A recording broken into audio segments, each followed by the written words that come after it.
రాష్ట్రంలో రాజకీయ నాయకులను, ఉద్యోగులను, ప్రభుత్వానికి వ్యతిరేకంగా మాట్లాడిన వారిని అందరిపైన కేసులు పెట్టించి ఇబ్బందులు పెట్టిన ప్రభుత్వం పోయి ఒక మంచి పరిపాలన అందించే కూటమి ప్రభుత్వం అధికారంలోకి రావటం జరిగిందని ఒంగోలు శాసనసభ్యులు దామచర్ల జనార్దన్ రావు అన్నారు.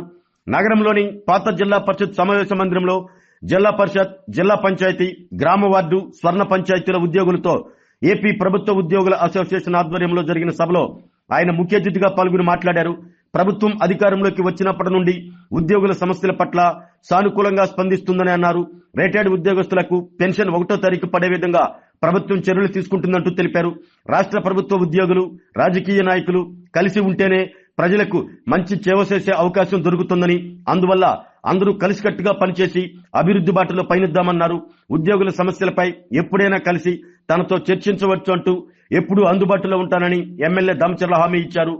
ఉద్యోగుల అసోసియేషన్ రాష్ట్ర అధ్యక్షులు కెవి సూర్యనారాయణ మాట్లాడుతూ గత ప్రభుత్వంలో ఉద్యోగుల సమస్యల గురించి మాట్లాడినందుకు 6 నెలల పాటు అజ్ఞాతంలో ఉండవలసి వచ్చిందంటూ గుర్తు చేశారు.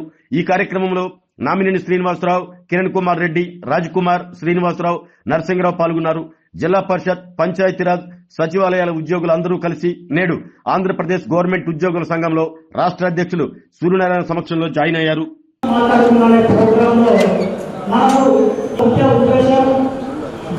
ఇప్పుడున్న సమయంలో మరి మాకు ఏదైనా సైన్స్ చాలా మంచిది. ఎందుకంటే ఇప్పుడున్న ప్రభుత్వం ఒక మంచి ఆలోచనతో ఆ యొక్క ఇటువంటి పరిస్థితులలో అసలు ఎలా చేయాలి అనే ఒక దిక్సూచిలాగా ఈ సమావేశాలలో కూడా మాకు ఉత్పత్తులు దాదాపుగా ఈ అకాడమిక్ ఇయర్ చూసుకుంటే దాదాపుగా మన రాష్ట్ర అధ్యక్షులు కెఆర్ సూర్యనారాయణ గారు పంచాయతీరాజ్ ఉద్యోగుల సమక్షంలో ఈరోజు ఇక్కడ రాష్ట్ర ఆర్గనైజింగ్ సెక్రటరీ నాగసాయి గారికి అలాగే మనం కూడా అందరూ కూడా స్వాగతం పలుకుతూ ఈ యొక్క నిర్వహణ కార్యదర్శి శ్రీ జి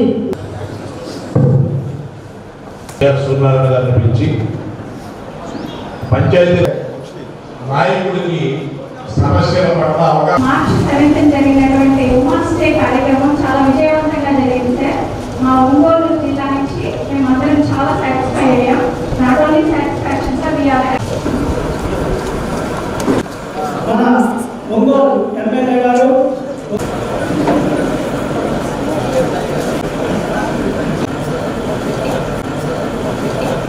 అందరికీ నమస్కారం. అంటే ఒకటే లోపం వస్తుంది. At the same time party 3 నెలలకి 4 నెలలకి ఇట్లా ఒక సంఘం మీటింగ్ పెట్టుకోవడం చాలా మంచి పద్ధతులను తెలియజేస్తున్నాం. ఎందుకంటే ఎప్పుడు నిరంతరం ఉద్యోగంతో కూడా ఉంటే ఆ కాలాన్ని ఎప్పుడు ఆ ఉద్యోగంలో ఫ్యామిలీ కూడా మీరు కూడా ఎప్పుడో సాయంత్రం అయితే ఎవరిలో ప్రవేశించుకునే వాళ్ళని ఇంకా అనేక సమస్యలు ఉంటాయి. అనేక సమస్యలు ఉన్నప్పుడు ఏదైతే రాష్ట్ర అధ్యక్షులు ఖర్చులు లేదా కమిటీ సభ్యులు ఖర్చు ఇలా మనసుని మాట్లాడుకోవాలి. ప్రభుత్వం దృష్టికి తీసుకొచ్చి ప్రభుత్వంలో కూడా దాన్ని ఏ విధంగా తీసుకోవాలి, అందరూ పాల్గొనాలి అనేది ఒక మంచి కార్యక్రమం ఇలాంటి సభలు చేయడం తెలియజేస్తున్నాను. కాబట్టి ఈరోజు ఇందాక సూర్యనారాయణ గారు చాలా వివరంగా చెప్పారు. 14-19 ఏం జరిగింది, ఆ తర్వాత 19-24 ఏం జరిగింది, ఆ తర్వాత ఇప్పుడే పరిస్థితి ఏంటో చెప్పారు. మనం 14-19లో మనకి 2 సంవత్సరాల రాజధాని లేదు. మనం పోయి అక్కడ హైదరాబాద్లో ఉన్న తర్వాత 2 సంవత్సరాల తర్వాత మళ్ళా వచ్చాము. తర్వాత అమరావతి అని చెప్పి డిసైడ్ చేశారు. అమరావతి అని పెట్టిన తర్వాత చేతిలో డబ్బులు లేకపోయినా కూడా రైతులు వస్తే రైతుల స్థలంలో అన్నీ కూడా ఒక్కొక్క చిన్న సెక్రటరీ పెడుతున్నాం, అసెంబ్లీ పెడుతున్నాం. దాని నుంచి అక్కడ 3 సంవత్సరాల విధానం సాగించాం. ఆ తర్వాత ప్రజల్లో సరే ఏదో ఒకసారి అవకాశం ఇద్దాం, ఎలా ఉంటాడో లేకపోతే ఏదైనా అందరికీ అవకాశం ఇచ్చారు. 150% అవకాశం ఇచ్చారు. అవకాశం ఎక్కినప్పటి నుంచే అక్కడ ఆయన ప్రవర్తన, ఆయన విధానాలు కూడా అందరూ కూడా మనం చూసాం. ఉద్యోగస్తులు ఏం లేదు, వ్యాపారస్తులు ఏం లేదు. అదేవిధంగా రాజకీయ నాయకుల్ని యాక్షన్ చేయటం, ఎవరన్నా ఎదురు తిరిగి ఎవరైనా ఏదైనా ఈ తప్పగా చేస్తే బాగుంది అంటే వాళ్ళ మీద కేసులు పెట్టడం, వాళ్ళని అరెస్ట్ చేయడం, లేకపోతే కొట్టడం, చంపడం ఇలాంటి కార్యక్రమాలు కూడా చూసాం. ఎందుకంటే వైద్యంలో రాకుండా ఏ విధంగా పెట్టి ఏంటి మాస్కులు ఏమని చెప్పి దానికి నువ్వు చెప్పే విజయవాడని చెప్పేసి అతను పట్టుబడ్డానికి చేతులు కట్టేసేలా చెప్పారు. అలాంటి దుర్మార్గమైన పాలన అనేది అన్నీ కూడా ఈవెన్ రైతులకి పాస్బుక్లో కూడా ఆయన మొదలెట్టడం పాస్బుక్ ఇచ్చి అవసరమైతే ఇది కూడా తాకట్టు పెడదామనే పరిస్థితులు కూడా అందులో మనం చూసాం. వ్యాపారస్తులు అందరూ కూడా భయప్రాంతాలు ఉద్యోగస్తులతో సహా భయప్రాంతాలు అయిపోయి మంచి పరిపాలన రావాలి, మంచి పరిపాలన రాకపోతే మాత్రం చాలా ఇబ్బందులు పడతామనే ఉద్దేశంతో మళ్ళా 164 సీట్లు ఎన్నికలు అంటే ఎంత మార్పు ఏ విధంగా ప్రజల్లో ఒక విశ్వాసం వచ్చిందని కూడా మనం గుర్తు చేసుకోవాల్సిన అవసరాలు ఉన్నాయి. ఇందాక సూర్యనారాయణ గారు క్లియర్గా చెప్తున్నారు. ఆయన ఒక గవర్నర్ దగ్గరికి పోయేసి ఒక రిప్రజెంటేషన్ ఇచ్చిన దానికే దాన్ని ఆయనకి 200 మంది పోలీసులను పెట్టి అరెస్ట్ చేసి ఆయన ఏ విధంగా భయప్రాంతం చేశారో అందరూ కూడా మనం చూసాం. ఇది ఒక ఎగ్జాంపుల్. ఇలాంటి కొన్ని లక్ష్యాలు జరిగి చెప్పుకోలేదు ఎంతో ఉంది. ఈయన రాష్ట్ర అధ్యక్షుడిగా ఉన్నాడు కాబట్టి నేను అందరికీ సుపరిచితుడు. దగ్గర 42 సంవత్సరాల ఉద్యోగస్తులుగా ఉన్నాడు కాబట్టి ఆయన మనసుకి ఈరోజు చెప్పుకోగలుగుతున్నాడంటే అసలు ఏమీ చెప్పుకోలేకుండా మన సంబంధాలు లేకుండా మన ఉండే వాళ్ళకి ఏ విధంగా ఉన్నారనేది కూడా మనం ఒకసారి గమనించుకోవాలని చెప్పాలని తెలియజేస్తున్నాను. కాబట్టి ఇవన్నీ కూడా మీరు కూడా ఉద్యోగాలు చేస్తారని గమనించారు, చేశారు. నేను మిమ్మల్ని అడిగేది ఒకటే, ఈరోజు ఈ ప్రభుత్వం వచ్చి 20 ఏళ్ళు అవుతా ఉంది. మీకు 1వ తారీఖు కల్లా పెన్షన్ ఏ విధంగా చేస్తున్నారో మీకు జీతాలు అభివృద్ధి చేస్తున్నారు. అదేవిధంగా జీతానికి ఇబ్బంది లేకుండా చేశారు. అలాగే పోయినసారి కూడా ట్రీట్మెంట్ విషయంలో కూడా ఈ ప్రభుత్వం చంద్రబాబు నాయుడు గారి ప్రభుత్వంలోనే మీకు అన్ని విధాలుగా ముందుకు తీసుకెళ్ళారు. ఆ తర్వాత ఇప్పుడు కూడా ఏ ఉన్నా కూడా ఉద్యోగస్తులకి ప్రయారిటీ ఇస్తా ముఖ్యమంత్రి గారు కూడా 3 నెలలకి 4 నెలలకి ఇట్లా ఒక సంఘం మీటింగ్ పెట్టుకోవడం చాలా మంచి పద్ధతులు తెలియజేస్తున్నాను. ఎందుకంటే ఎప్పుడు నిరంతరం ఉద్యోగంతో కూడా ఉండే ఆ కాలాన్ని ఎప్పుడు ఆ ఉద్యోగంలో ఫ్యామిలీ కూడా మీరు కూడా ఎప్పుడో సాయంత్రం అయితే ఎవరికో ప్రవేశించుకునే వాళ్ళకి అనేక సమస్యలు ఉంటాయి. అనేక సమస్యలు ఉన్నప్పుడు ఏదైతే రాష్ట్ర అధ్యక్షులు ఉండొచ్చు లేదా కమిటీ సభ్యులు ఉండొచ్చు, ఇలా మనసుని మాట్లాడుకోవాలి. ప్రభుత్వం దృష్టికి తీసుకొచ్చి ప్రభుత్వంలో కూడా దాన్ని ఏ విధంగా తీసుకోవాలి, అందరూ పాల్గొనాలి అనేది ఒక మంచి కార్యక్రమం ఇలాంటి సభలు చెప్పుకోవడానికి తెలియజేస్తున్నాను. కాబట్టి ఈరోజు ఇందాక సూర్యనారాయణ గారు చాలా వివరంగా చెప్పారు.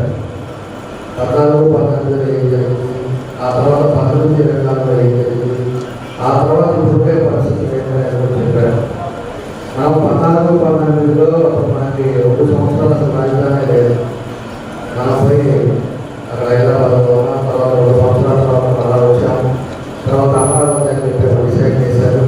అమరావతి అని పెట్టిన తర్వాత చేతిలో డబ్బులు లేకపోయినా కూడా రైతులు వస్తే రైతుల స్థలంలో అన్నీ కూడా ఒక్కొక్క చిన్న సెక్రటరీ పెడుతున్నాం, అసెంబ్లీ పెడుతున్నాం. దాని నుంచి అక్కడ 3 సంవత్సరాల పరిపాలన విధానం సాగించాం. ఆ తర్వాత ప్రజల్లో సరే ఏదో ఒకసారి అవకాశం ఇద్దాం, ఎలా ఉంటాడో లేకపోతే ఏదైనా అతనికి అవకాశం ఇచ్చారు. 150% అవకాశం ఇచ్చారు. అవకాశం ఎక్కినప్పటి నుంచే అక్కడ ఆయన ప్రవర్తన, ఆయన విధానాలు కూడా మనం కూడా మనం చూసాం. ఉద్యోగస్తుల్ని ఉండలేదు, వ్యాపారస్తుల్ని ఉండలేదు. అదేవిధంగా రాజకీయ నాయకుల్ని అరెస్ట్ చేయటం, ఎవరన్నా ఎదురు తిరిగి ఎవరన్నా ఏదన్నా ఈ కంపెనీ చేస్తే బాగుంది అంటే వాళ్ళ మీద కేసులు పెట్టడం, వాళ్ళని అరెస్ట్ చేయడం, లేకపోతే కొట్టడం, చంపడం ఇలాంటి కార్యక్రమాలు కూడా చూసాం.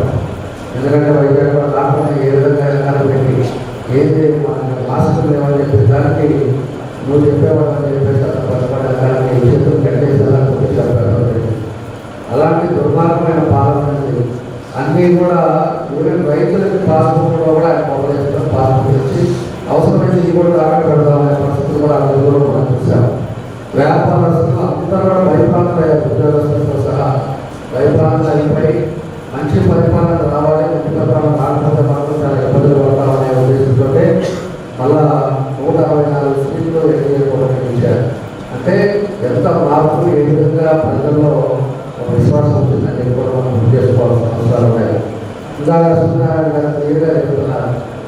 ఆయన ఒక గవర్నర్ దగ్గరికి పోయేసి ఒక రిప్రజెంటేషన్ ఇచ్చిన దానికే దాన్ని ఆయనకి 200 మంది పోలీసులను పెట్టి అరెస్ట్ చేసి ఆయన ఏ విధంగా భయప్రాంతం చేశారో అందరూ కూడా మనం చూసాం. ఇది ఒక ఎగ్జాంపుల్.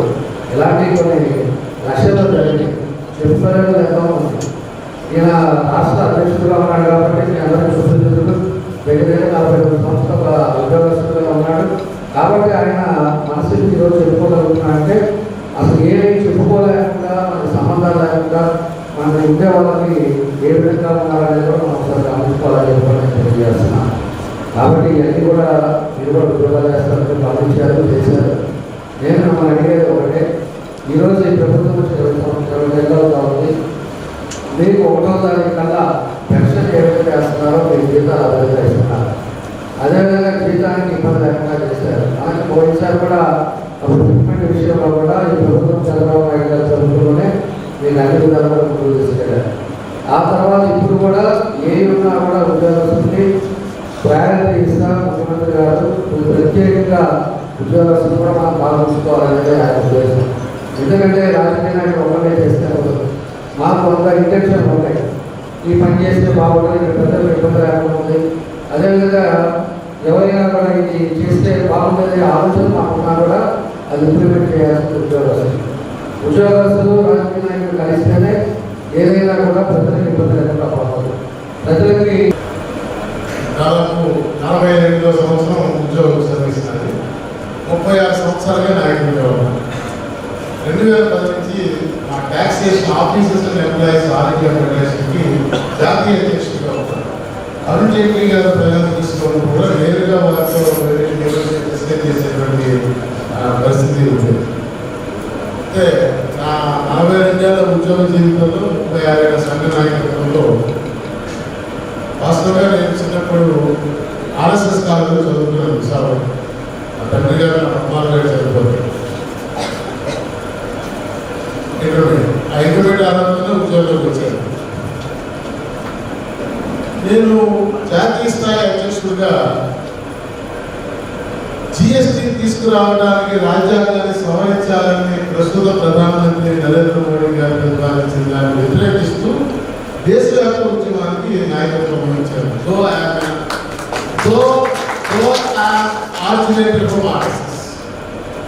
సంఘం భావజాలం పూర్తిగా ఉన్నవాళ్ళు అయి ఉన్నప్పటికీ కూడా ఆ ప్రతిపాదిత రాజ్యాంగ సవరణ రాజ్యాంగాన్ని నిర్మించినటువంటి ఒరిజినల్ మేకర్స్ ఏదైతే కేంద్ర రాష్ట్రాల మధ్య శాసన వ్యవస్థల మధ్య అధికారం పన్నులు విధించే అధికారం శాసనసభకి పార్లమెంట్కి సమానంగా ఉండాలని ఆ బ్యాలెన్స్ మెయింటైన్ చేశారు.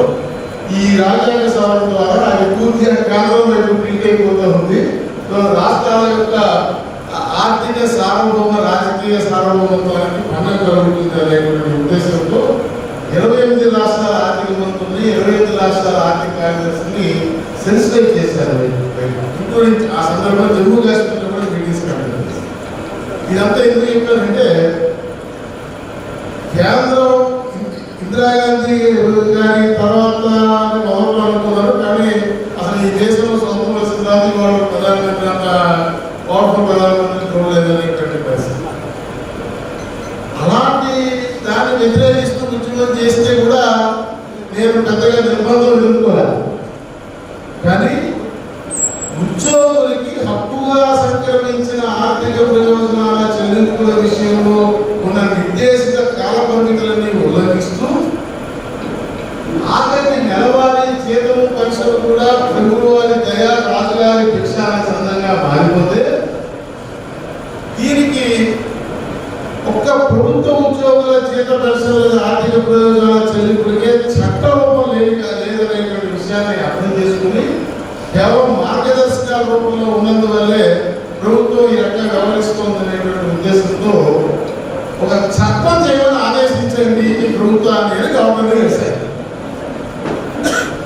ఆ క్రమంలో చట్టం చేయాల్సిన అవసరం ఎందుకు వచ్చింది, ఏ రకంగా నాటి ప్రభుత్వం ఆ ఆర్థిక చెల్లింపులలో ఉన్న మార్గదర్శకాన్ని చట్టాలని ఉల్లంఘించింది, రాజ్యాంగ ఉల్లంఘన కూడా పాల్పడించనేది ఆధార సహితంగా గవర్నర్ గారు ఇచ్చారు. అది సమస్య. ఉదాహరణకి పబ్లిక్ అకౌంట్ అని ఉంటుంది రాజ్యాంగంలో 246 ఉద్యోగుల జీపీఎఫ్ సొమ్ము అంటూ ఉండాలి. దానికి హక్కుదారు ప్రభుత్వం కాదు. ఆ సొమ్ముడికి కేటాయింపు చూపించడానికి శాసనసభ కూడా అధికారం లేదు. కానీ ఆనాడు 15,000 కోట్లు మా జీపీఎఫ్ డబ్బులు ఆ డిపాజిట్లో లేకుండా పోయినాయి. అవి ఏమైపోయిన అడిగే సమాధానం చెప్పండి. అలాంటి వాటి ఉల్లంఘనలన్నింటినీ కూడా ఆనాడు గవర్నర్ గారి దృష్టికి తీసుకెళ్తే ఇక తెల్లారి నుంచి ఓసుకోవడం చేశారు. నన్ను, నా కుటుంబాన్ని, నా నేతృత్వంలో పనిచేస్తున్న ఉద్యోగ సంఘాల వ్యవస్థని ఆఖరికి నేను 5 నెలలు అజ్ఞాతంలోకి పోవాల్సి వచ్చింది. కట్టుబట్టలతో గుండెలో ఒక స్టంట్, ఒంటి నిండా షుగర్ పెట్టుకుని జేబులో పల్స్ లేకుండా వెళ్ళాల్సి వచ్చింది. అది కూడా ఎందుకు మైక్ తీసుకున్నానంటే ఎమ్మెల్యే గారు మాట్లాడే ముందు ఒక్క విషయం చెప్పారు. ఈయన 42 ఏళ్ల ఉద్యోగ జీవితంలో 36 ఏళ్ల నాయకత్వంలో నేను ఏ రాజకీయ పార్టీతో అనుబంధంగా వ్యవహరించలేదనే విషయాన్ని సందర్భంగా మీ దృష్టికి తీసుకొస్తాను. I have never painted myself with any of the political colors. నా మూల సూత్రమే ప్రజలతో గారు బాధ్యతతో, పార్టీలతో గారు ప్రభుత్వంతో. సో గవర్నమెంట్ ఇన్ ప్లేస్ తో డీల్ చేస్తాం తప్ప పార్టీతో మాకేం సంబంధం, ప్రభుత్వ ఉద్యోగులు అనేటువంటి ఆలోచన గౌరవించాలి. నేను ఒక రాజకీయ పార్టీ ఆఫీస్ పెట్టినప్పుడు ఎక్కడ ఏ రాజకీయ వాస్తవానికి 2019 ఎన్నికల ముందు తెలుగుదేశం పార్టీకి కొంత వ్యతిరేక భావన ఉద్యోగంలో వచ్చారని నేను వ్యవహరించాను. అయినప్పుడు ఆఖరి నన్ను చెప్పేవండి సహజ ఉద్యోగం ఏ ఉద్యోగం కోసమైతే నేను ధైర్యం చేసిన ఆ ఉద్యోగులు భయం అనే ముసుగేసుకుని మౌనం ధరిస్తే సహజ ఉద్యోగ సంఘాలు నాతో పోటీ పడలేని వాళ్ళంతా ఇదే సందర్భం దొరికిందని ఆ సంఘ శాఖ మంత్రి బాధ్యత ఏపీఎల్లో నాయకులందరూ కలిసి ఇంకా ఆశ్చర్యం సార్ ఆయన అయినటువంటి దౌర్భాగ్య స్థితి ఉద్యోగ సంఘాల వ్యవస్థలో ఉంటే నేను అంతకుముందు ఎన్నికల్లో రాజకీయంగా వ్యతిరేకంగా మీరు పనిచేసానని తెలిసినప్పటికీ కూడా ఇది తప్పని ఖండించిన ఒకే ఒక రాజకీయ పార్టీ ఆంధ్రప్రదేశ్ లో తెలియజేస్తున్నారు. ఆనాడు ఈ పార్టీ రాష్ట్ర అధ్యక్షుడిగా అచ్చెన్నాయుడు, నేను కూడా ఉత్తరాంధ్ర వాళ్ళని విశాఖపట్నం రాసినప్పుడు అచ్చెన్నాయుడు గారు స్వయంగా ఫోన్ చేసి సంఘీభావం చెప్పడం కూడా పెద్ద ఆయన చెప్పారు, మీకు ఏ అవసరం వచ్చినా అండగా ఉంటామని చెప్పి అన్కండిషనల్ గా నాకు, నా కుటుంబానికి వాళ్ళు సపోర్ట్ ఆఫర్ చేశారు. అయితే అప్పటికే నా ఫోన్లో ట్యాబ్లు ఉన్నాయి కాబట్టి నేను దాన్ని రెస్పాన్స్ ఇవ్వడం మంచి సార్ నమస్కారం సార్ పెట్టేశాను. ఆఖరికి జూన్ 2వ తారీఖు 1వ తారీఖు రాత్రి 8 గంటలకి పిఎస్ఆర్ ఆంజనేయులు అనే నాటి డీజీ ఇంటెలిజెన్స్ రేపు ఉదయం 8:30లోగా వచ్చి సత్యరామకృష్ణ దగ్గర సరెండర్ అవ్వకపోతే by 9:30 you are no more అని చెప్పి వీడు మనిషిని పంపించి వీడియో కాల్ చేశారు. ఇక ఆ పరిస్థితిలో ఏం చేయాలో అర్థం జనవరి 19 గవర్నర్ని కలిసారు. జూన్ 1 వరకు ఆ ప్రభుత్వ దాడిని ఎదుర్కొన్నాను. ఏ రాజకీయ పార్టీ అన్న తీసుకుంటున్నాను కానీ ఇక ఫిజికల్ గా ఎలిమినేట్ చేస్తామనే స్థాయికి ప్రభుత్వం వస్తే, పోలీసులు వస్తే ఏం చేయాలో అర్థం కాని పరిస్థితుల్లో అప్పుడు ఆ 1వ తారీఖు రాత్రి 8-9:30 అయినాక అచ్చెన్నాయుడు గారికి ఫోన్ చేశారు. మీరు ఆ రోజు సంఘీభావం ఏదైనా అవసరమైతే చెప్పమన్నారు కదా సార్, ఇప్పుడు నా ప్రాణం మీద వచ్చింది ఏం చేయమంటారు అని అడిగారు. పెద్ద పై మేడమింగ్ వెళ్ళారు. రేపు పొద్దునే పెద్ద దగ్గర పోదామని చెప్పి జూన్ 2వ తారీఖు ఉదయం నన్ను చంద్రబాబు నాయుడు గారి దగ్గర తీసుకెళ్ళారు. అచ్చెన్నాయుడు గారు నా వెహికల్లో తీసుకెళ్లారు. పాపం ఆయన వెహికల్ కూడా సీజ్ చేశారు. మొన్న మధ్య రిలీజ్ అయినట్టుంది ఆ వెహికల్ నాన్న రిలీజ్ చేసి. నేను ఇంకా సార్ దగ్గర ఉండగానే చంద్రబాబు గారి దగ్గర నా ఇల్లు, నా ఆఫీసు 200 మంది పోలీసులతో ఉండదు. బయటికి ఆయనతో మాట్లాడి బయటకు వచ్చిన తర్వాత ఈ విషయం తెలుసుకుని మళ్ళీ లోపలికి చెప్తే వాడు రాక్షసుడు ఏమన్నా చేస్తాడు, మనం కాపాడుకోవాల్సుకున్నారని నేను చెప్పి ఎక్కడేమని నేను ఆ కట్టుబట్టలతో ఆనాడు రాక్షసులుగా వ్యవహరించినటువంటి వారిని చేతి చెక్కకుండా అజ్ఞానంలోకి వెళ్ళడానికి సహకరించింది గౌరవనీయులు చంద్రబాబు నాయుడు గారు. నా ప్రాణాన్ని వారు కాపాడారనే విషయం. ఆరోగ్యమే మహాభాగ్యం అంటారు, కానీ ఆరోగ్యాన్ని నమ్మకంగా కాపాడే స్థానం ఎక్కడ? ఇది ఒంగోలులో మీకు దగ్గరగా మన Venkataramana nursing home private limited. Caring your life 54 ఏళ్ల విశ్వాసంతో ఇది ఒక హాస్పిటల్ కాదు, ఇది ఒక విశ్వాసం. 3 తరాలుగా వేలాది కుటుంబాలను ఆరోగ్యంగా నిలిపిన ఆదరణ. మా నిపుణుల వైద్య బృందం మా దగ్గర అనుభవం కలిగిన బృందంలో అందించే సేవలు neuro surgery, general medicine, diabetes, pulmonologist, general surgery, ophthalmology, urology, orthopaedic, ENT, paediatrics, dental surgery, anaesthesiology, gynaecology, cardiology, emergency మరియు క్రిటికల్ కేర్. ఒంగోలులో ఆరోగ్యానికి ఒక కొత్త శకం ప్రారంభమవుతుంది. వెంకటరమణ ఐ హాస్పిటల్ ప్రారంభించబడింది. కంటి ఆరోగ్యానికి ప్రత్యేక పరిష్కారంగా ప్రభుత్వ ఉద్యోగులు, రిటైర్డ్ ఉద్యోగులు మరియు వారి కుటుంబ సభ్యుల కోసం ఈహెచ్ఎస్ ద్వారా వైద్యం, క్యాష్లెస్ సేవలు, మెడియాసిస్, స్టార్, జీహెచ్పీఎల్, ఆదిత్య బిర్లా, బజాజ్ అలియన్స్ మరియు ఇతర ప్రముఖ హెల్త్ స్కీమ్లు అందుబాటులో ఉన్నాయి. ఆరోగ్యశ్రీ, డాక్టర్ ఎన్టీఆర్ వైద్య సేవా నిధి అందుబాటులో ఉన్నాయి. చిరునామా ఆర్టీసీ బస్టాండ్ ఎదురుగా, Kurnool road, Ongole. Phone number 08592282623, cell number 9100679099. Eye hospital number 9866484770. Website www.venkatramannursing.com. Facebook www.facebook.com/pkrnh. Venkataramana nursing home, 3 తరాల విశ్వాసం, నూతనతతో కూడిన సేవ. మేము కేవలం చికిత్స చేయము, మేము శ్రద్ధ వహిస్తాం, పరిరక్షిస్తాం. సేవ చేయడం మాకు ధ్యేయం.